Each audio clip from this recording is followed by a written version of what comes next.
오늘은 로마서 8장 31절부터 39절까지의 말씀입니다. 교독하겠습니다. 그런즉 이 일에 대하여 우리가 무슨 말하리요? 만일 하나님이 우리를 위하시면 누가 우리를 대적하리요? 자기 아들을 아끼지 아니하시고 우리 모든 사람을 위하여 내주신 이 어찌 그 아들과 함께 모든 것을 우리에게 주시지 아니하리느냐? 누가 능히 하나님께서 택하신 자들을 고발하리요? 의롭다 하신 이는 하나님이시니 누가 전제하리요? 죽으실 뿐 아니라 다시 살아가신 이는 그리스도 예수시니 그는 하나님 우편에 계신 자요 우리를 위하여 강구하시는 자시니라. 누가 우리를 그리스도의 사랑에서 끊으리요? 환난이나 공고나 박해나 기근이나 적신이나 위험이나 칼이리야. 기록된 바 우리가 죽은 주를 위하여 죽임을 당하게 되며 그 사람과 말같이 죽임을 받았다 같은 것 같으니라.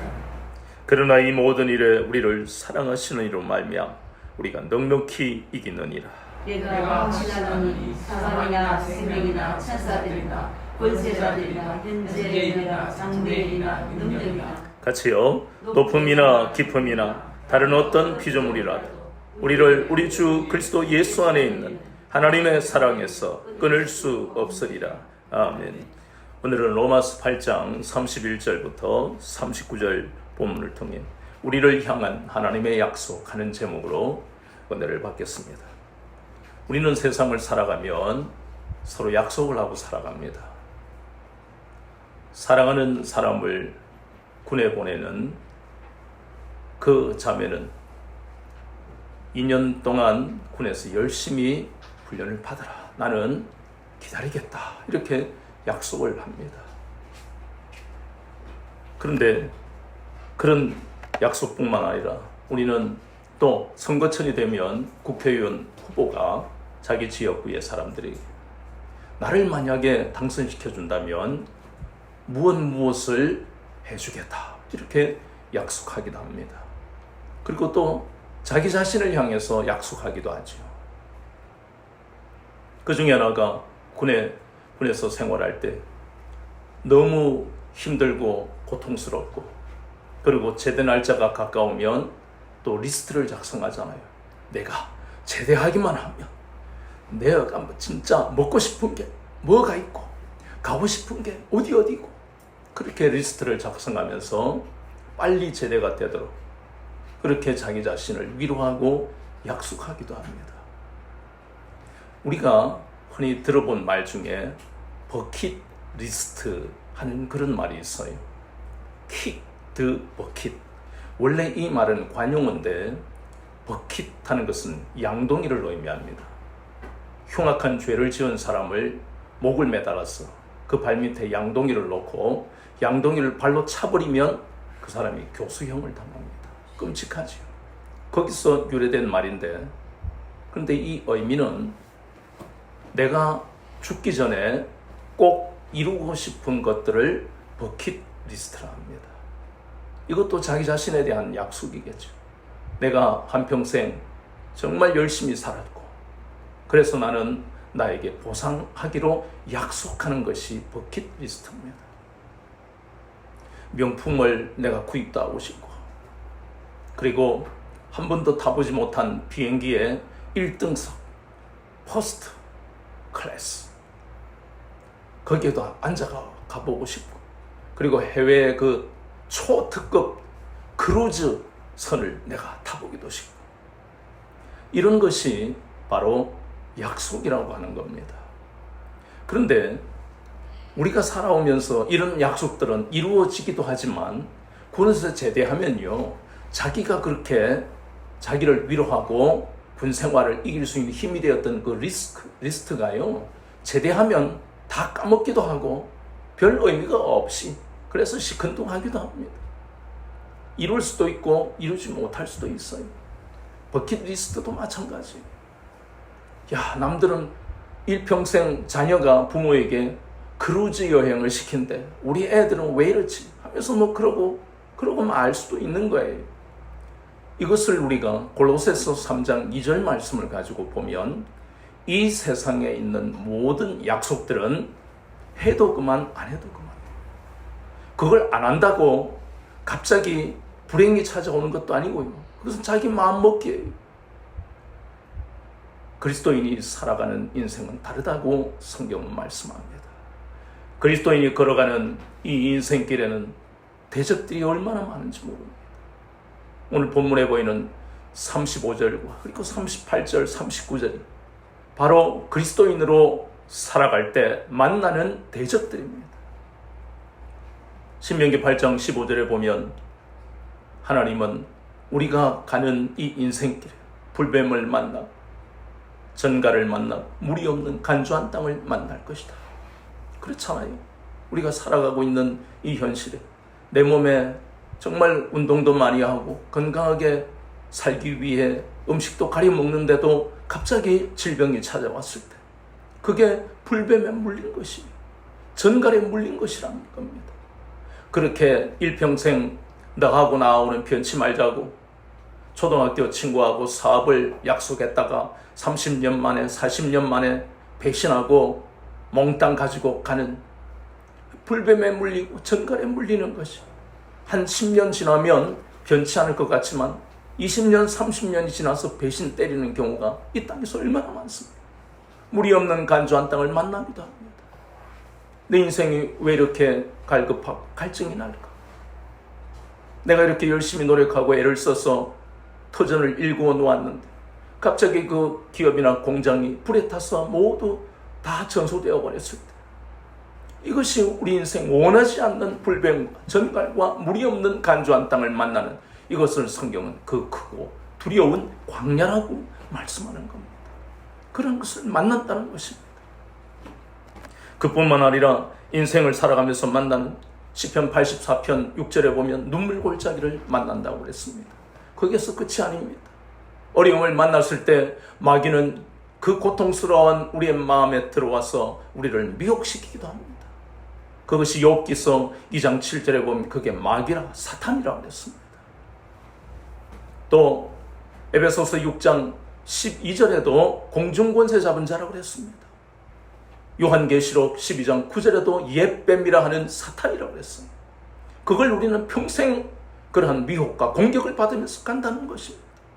그것으로 끝이 아닙니다. 히브리서 2장 15절에 보면 우리는 예수님이 이 땅에 오셔서 우리의 주님이 되시기 전에 우리는 누구나 다 죽음의 두려움과 공포를 이기지 못했어요. 그것을 우리는 사망권세라고 하는 것입니다. 거기다가 요한일서 2장 16절에 보면 우리가 살아가는 세상은 우리의 편이 아닙니다. 육신의 정욕, 안목의 정욕, 이생의 자랑이 우리를 넘어뜨리는 것입니다. 얼마나 숱하게 많은 대적들이 우리 앞에 있는지 모릅니다. 오직 타깃은 바로 그리스도인을 향해서 넘어뜨리기 위해서 대적들이 우리 앞에 있는 것입니다. 그래서 고난을 당하는 것은 죄 때문이다라고 단순하게 이야기할 수 없는 것이, 로마서 8장 17절에 영광을 보기 위하여 고난을 받는다고 분명히 말씀하셨습니다. 그러나 우리는 오늘 이 본문의 말씀을 통해서 하나님이 말씀을 통해 우리에게 약속하시는 것을 오늘 보고 있는 것입니다. 그 약속이 지난 시간에 보았던 하나님이 우리를 어떻게 하시고요? 미리 아시고 미리 정하시고 부르시고 의롭게 하시고 그리고 앞으로 영화롭게 하실 그 하나님의 약속이 이 모든 대적을 이기게 된다는 것입니다. 그 말씀이 본문에 나오는 37절에 넉넉히 이기느니라 그렇게 말씀하고 있습니다. 하나님의 이 약속의 말씀, 하나님의 약속은 반드시 성취가 됩니다. 창세기 29장 15절 말씀에 한 가지 예만 들어도 무수히 많은 수없이 많은 약속, 그것이 구약이고 신약이 모두 다 약속이잖아요. 그 약속 중에 대표적인 창세기 29장 15절을 보면 아버지가 하나님 앞에 절대 순종과 절대 믿음을 가졌던 이삭이었는데 그 아들들은 하나님과 관계없이 살아가던, 그 중에도 야곱은 야비하고 비열한 인생이었는데, 그런데 하나님은 베델에서 그를 만나서 약속하시는 것이 네가 어디로 가든지 내가 함께하시고, 그리고 너를 이 베델로 다시 인도할 것이다, 돌아오게 할 것이다.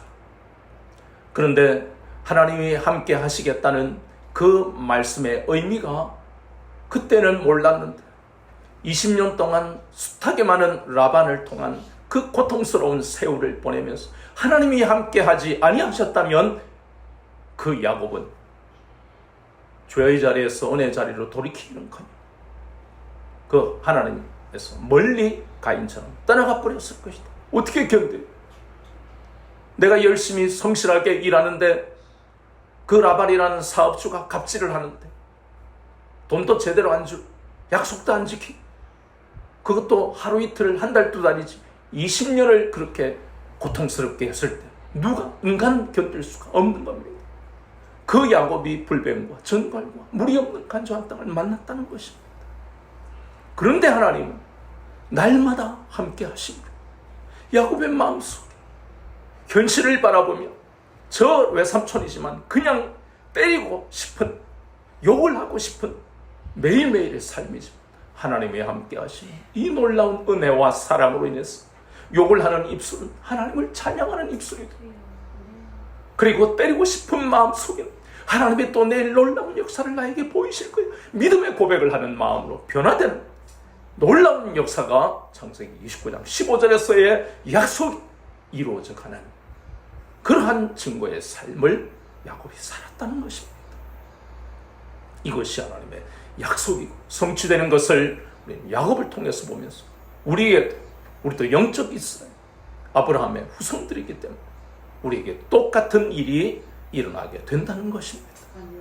그래서 오늘 본문에서는 구체적으로 세 가지를 약속하고 있는 것입니다. 33절의 말씀을 보니까 하나님께서 택하신 자들을 누가 고발하리요? 우리가 이런 것을 국어에서 보면 반어 의문문이라고 합니다.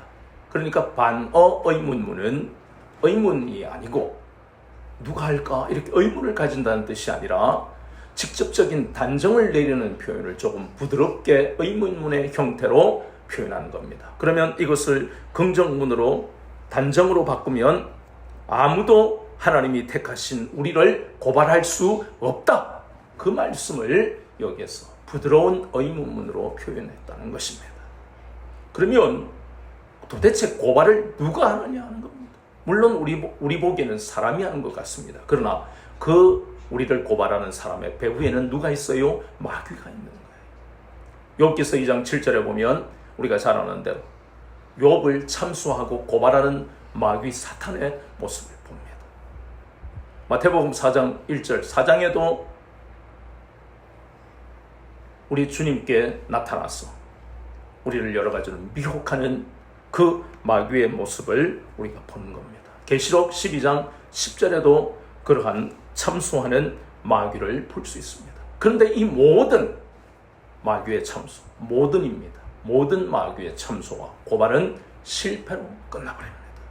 우리는 마귀를 못 이기는데 그 마귀의 고발, 하나님 앞에 죄는요 언제 어떤 죄를 지었고요, 죄는요 또 신앙 습관이 엉망이에요, 이렇게 하나님 앞에 고발하고 참수한단 말입니다. 그런데 그 모든 고발과 참수가 실패로 끝나버립니다.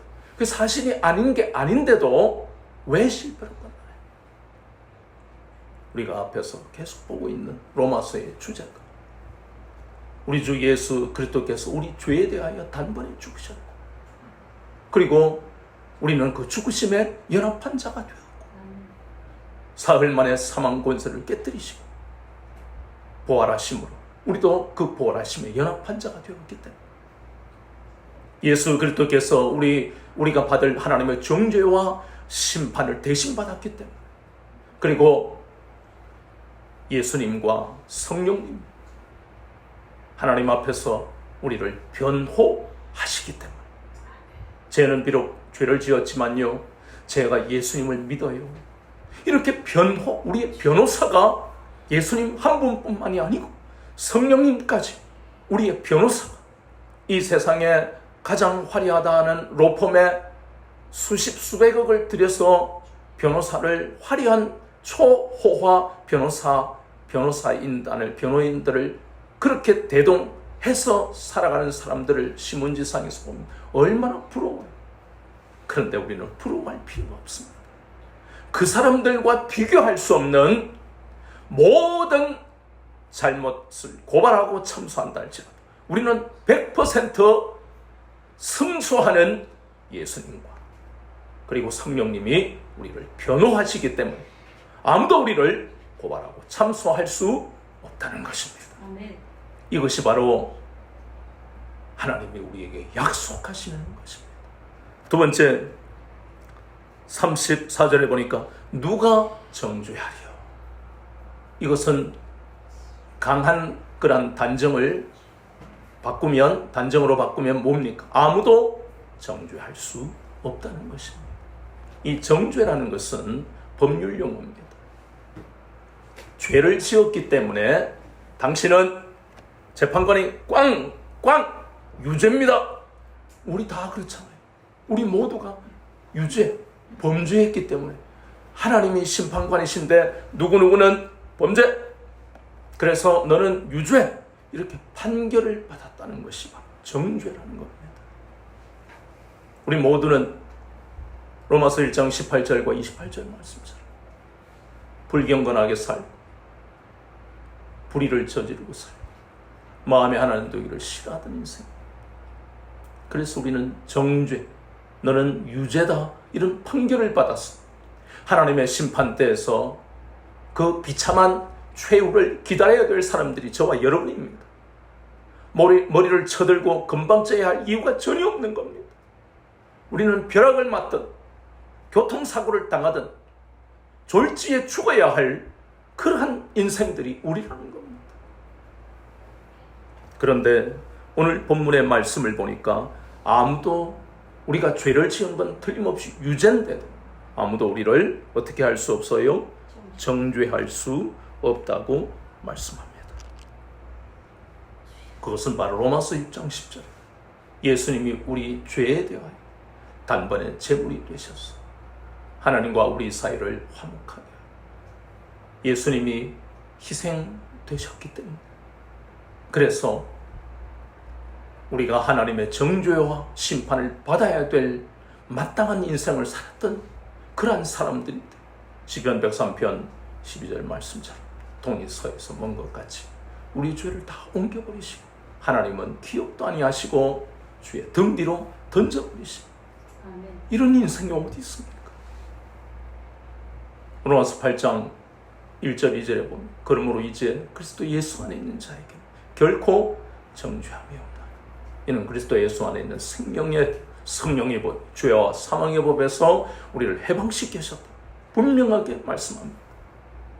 놀라운 사건으로 우리가 빗대자면 출애굽기 11장에 보면 4년 3개월도 아니고 43년도 아니고 430년, 그럼 이건 몇 대 조상까지 거슬러 올라갑니까? 그들이 지은 모든 죄에 대해서 하나님은 유죄라고 판결을 내리셨는데도 불구하고 그들을 출애굽시키실 때에 그 밤에, 6월절에 그 밤, 하나님은 그들에게 긍휼을 베푸시고 약속하셨잖아요. 그들도 약속을 받았잖아요. 너희들 이전에 시킨 대로, 너희들이 과거에 나에게 큰 죄를 지었지만 내가 시키는 대로 하면 내가 그 죄를 묻지 않겠다, 이렇게 하나님이 약속하신 것이 6월절의 밤에 1년 된 수컷 양을 잡아라. 그 양을 잡아서 그 피를 좌우설주와 문인방에 바라. 나의 그 정죄와 심판으로부터 해방될 것이다. 나의 저주가 지나갈 것이다. 그리고 너희들은 그 양고기를 먹으면서 쓴 나물과 함께 먹어라. 너희들이 430년 동안 우상 숭배한 그 죄로 인해서 쓰디쓴 인생을, 고통스러운 인생을 보낸 것을 잊지 말고 쓴 나물을 6월절마다 먹고 그날을 기념하라. 그렇게 말씀하시고 그들을 출애굽시키십니다. 하나님의 놀라운 약속이 출애굽기 12장. 그리고 그 어린 양은 바로 우리 주 예수 그리스도를 예표하고 있지 않습니까? 저와 여러분도 우리의 인생, 하나님 앞에 저주받아 마땅한 인생인데 어린 양 대신 예수 그리스도께서 좌우설주와 문인방에 피를 바르는 대신 저와 여러분의 영혼에 피를 바르는 정도가 아니라 지금도 우리 영혼에 예수 그리스도의 피가 흐르고 있지 않습니까? 그래서 우리는 아무도 우리를 정죄할 수 없는 그런 인생을 살게 된 것입니다. 하나님의 약속이 성취되는 그런 인생을 우리가 살고 있다는 것입니다. 세 번째는 또 말씀하는 것이 바로 35절에 보니까 누가 우리를 그리스도의 사랑에서 끊으리요 그랬습니다. 이것도 의문문인데 강한 부정을 통한 단정으로 바꾸면 아무도 우리를 향한 하나님의 사랑을 끊을 수가 없다. 앞에서 우리는 로마서 8장 17절 18절을 보니까 우리가 이제 그리스도인이 되어서 살아가는 인생은 하나님이 앞으로 영광을 보기 위해서는 뭘 겪어야 된다고요? 고난을 겪어야 된다. 그래서 고난이 우리에게 오면 이상한 것으로 여기지 말고 이제 하나님이 우리에게 세상에 줄 수 없는 놀라운 영광을 나타내시겠구나. 그러면서 우리는 이 고난을 견뎌내야 된다고 말씀하셨어요. 그런데 또 의문이 생기는 겁니다. 우리에게 답을 주셨는데도, 약속하셨는데도 우리가 연약한 자잖아요. 우리는 질그릇이잖아요. 그래서 의문이 생기는 겁니다. 아니 로마서 8장 32절에 분명히 하나님이 우리를 사랑하시는 증거로 아들을 내어주셨고 우리의 그 죄에 대한 제물이 되게 하셨으면 그냥 고난 없이 뭐만 주실 수 있는데요? 영광을 주실 수 있잖아요. 아들을 주시기까지 우리를 사랑하시는데 굳이 고난을 우리에게 주셔야 될 이유를 또 모르겠다. 그러나 하나님을 아는 지식에서 자라가야 될 이유가 여기 있습니다. 수없이 많은 의문이 풀리지 않으면 그것이 의심이 되기 때문에 하나님을 아는 지식에서 자라가면 그 의문이 변해서 감사로 변화되고 신앙이 자란다는 이야기입니다. 의문의 상태에서 끊임없이 고민하면 신앙은 퇴보하고 침륜에 빠집니다. 그게 의심이 되고 하나님을 대적하게 되는 겁니다. 의문이 들 때마다 하나님을 아는 지식에서 자라가야 됩니다. 이것은 노력이 필요한 거예요. 그래서 우리는 이 고난이 우리에게 오는 이유가 무엇인가 하는 것을 보았더니 욥기서 23장 10절 나의 가는 길을 그가 아시나 그가 나를 단련하신 연후에 나를 정금같이 쓰기 위함이라고 분명하게 하나님 말씀하셨어요. 이 말씀을 알아야 의문이 없어지는 겁니다. 히브리서 5장 14절을 보니까 하나님을 아는 지식에서 자라가야 할 때가 지났는데도 젖이나 먹고 조금만 어림이 와도 의심하고 불평, 가정과 교회 공동체에서 다툼이 일어나는 그것을 성경에서는 어린 아이와 같은 신앙입니다. 젖이나 먹는 신앙입니다. 그러니까 다른 사람에게 온유하고 겸손해서 다른 사람이 마음의 평안을 느끼게 하는 것이 신앙이 자랐다는 뜻인데 다른 사람의 마음에 긴장을 주고 싸우고 대들고 이게 뭐예요? 젖먹이 신앙. 자기만 자랐다고 생각하고 착각하는 것. 그 사람은 아직까지 젖먹이에 머물러 있다는 것이. 그래서 하나님은 히브리서 5장 14절 연단을 통해서 우리를 장성한 자로 자라게 하신다. 장성한 자가 되면 젖을 먹는 시기가 지나고 단단한 음식을 먹게 됩니다. 그 단단한 음식을 먹는다는 것은 다른 사람이 나에 대해서 험담을 하고 여러 가지 오해의 말을 나에게 한다 할지라도 주여, 저 시므이가 다윗을 저주할 때 다윗이 뭐라 그랬습니까? 죽여라! 요압 보고 죽여라! 안 그랬습니까? 저 시므이의 입술을 통해서 하나님이 나에게 듣게 하시는 것이다. 이게 뭐예요? 단단한 음식을 먹고 있는 다윗의 모습이 그렇게 나타나는 것입니다. 모세가 40년 동안 그 말도 안 듣는 이스라엘 백성들 3만 명도 아니고 30만 명도 아니고 300만 명 가까운 이 사람들을 이끌고 다닐 때 얼마나 많은 그러한 문제들 때문에 고통, 대들고 대적하고 돌을 들고. 그런데요, 그 40년, 4년도 아니고 40년 동안 어떻게 그들을 온유하게 그렇게 대할 수 있었는지. 그래서 민수기는 모세처럼 온유가 승한 사람은 이 땅에 없다. 그런데 그 모세보다 온유가 승한 분이 바로 예수님이시잖아요. 그래서 예수님의 성품 온유와 겸손은 성격이 아닙니다. 능력입니다. 아무도 그렇게 할 수 없습니다. 말을 부드럽게 하고 행동을 부드럽게 하는 것이 온유가 아닙니다. 그는 온화라 부릅니다. 성격이 온후하다, 부드럽다고 하는 것이지 능력으로서의 온유가 아닙니다. 온유가 되기 위해서는 우리 힘으로 노력해서 되는 게 아니고 뭘 받아야? 고난을 받아야. 그래야 우리가 억지로라도 하나님이 깨뜨리셔서 온유라는 능력을 받게 되는 겁니다. 그래서 이 고난을 통해 이렇게 히브리서 5장 14절에 약속하시는 것처럼 장성한 자로 우리를 이끌어 가시기 위해서 우리에게 고난을 주신다는 것입니다.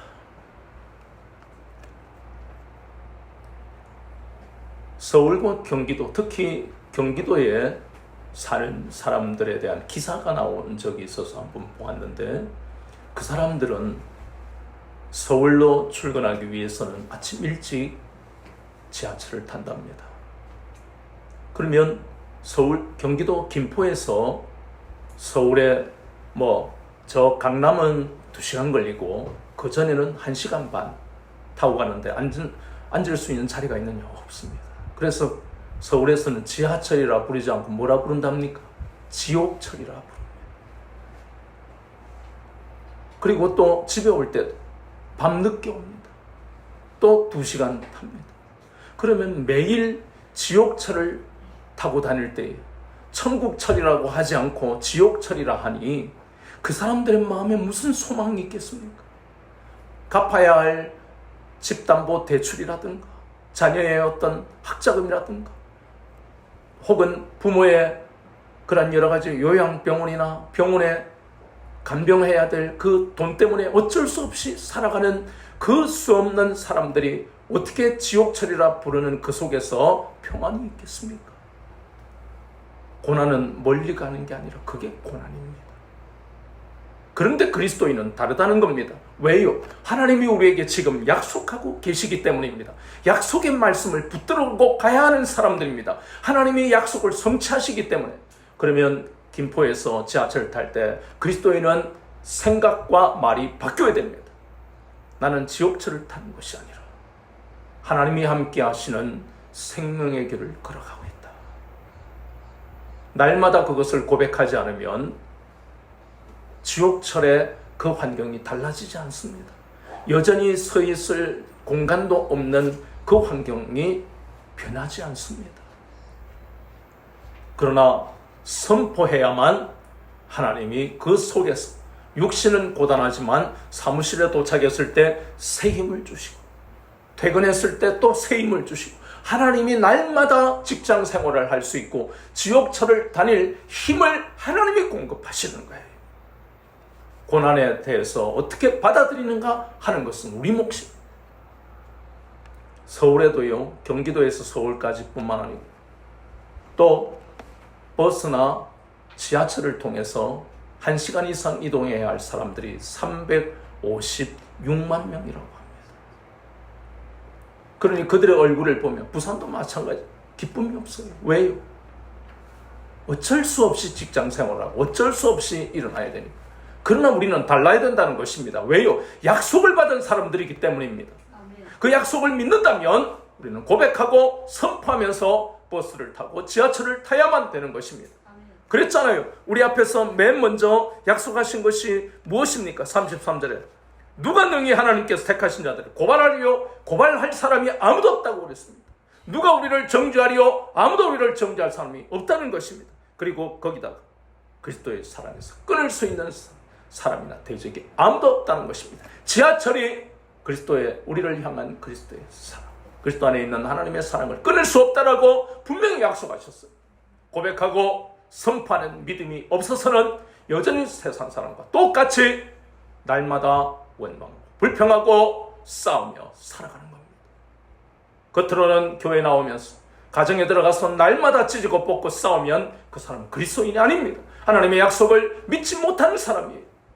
싸울 수밖에 없는 가정의 문제, 고통스러울 수밖에 없는 이 지하철의 문제, 모든 삶의 문제에 쉬운 것은 하나도 없습니다. 아까 그랬잖아요. 세상은 대적이지 우리의 축복이 아니라. 이것을 날마다 알아가야만 우리는 헷갈리지 않다는 겁니다. 예수 그리스도 안에 아니면 이 땅에서는 평안이 없다는 것을 날마다 깨닫지 않으면 우리는 이길 수 없다는 것입니다. 이러한 약속을 우리가 믿고 갈 때 하나님은 우리의 신앙을 자라게 하시는 겁니다.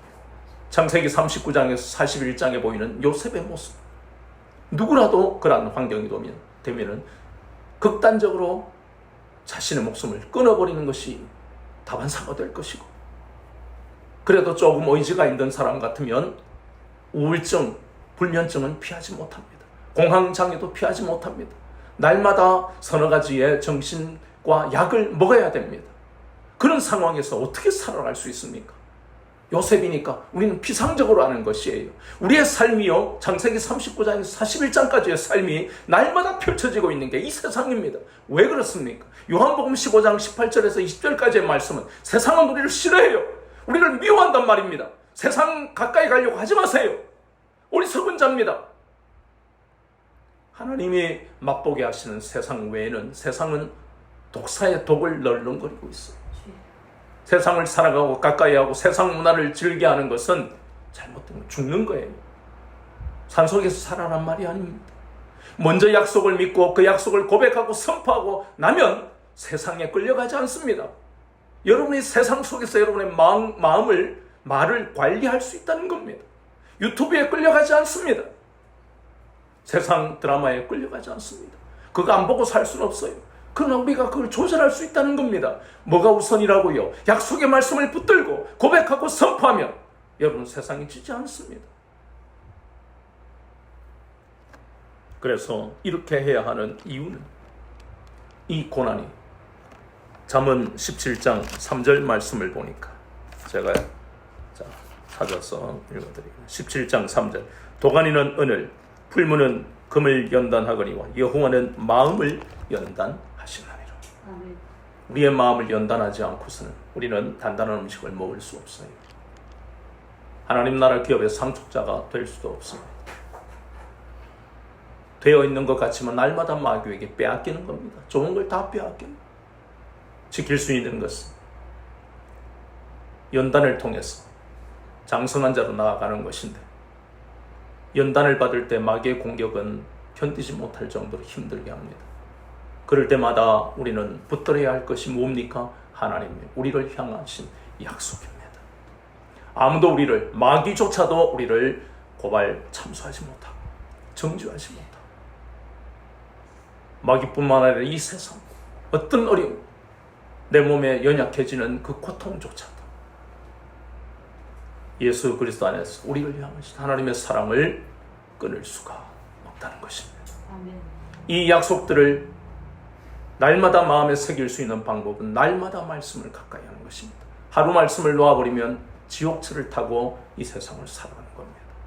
우리는 천국 열차를 타고 살아가야 될 사람들인데 지옥철을 타고 날마다 지옥 같은 삶을 살아갑니다. 하루라도 말씀을 놓아버리면 그렇다는 겁니다. 절대로 놓아버리지 말아야 할 것이 바로 이 말씀입니다.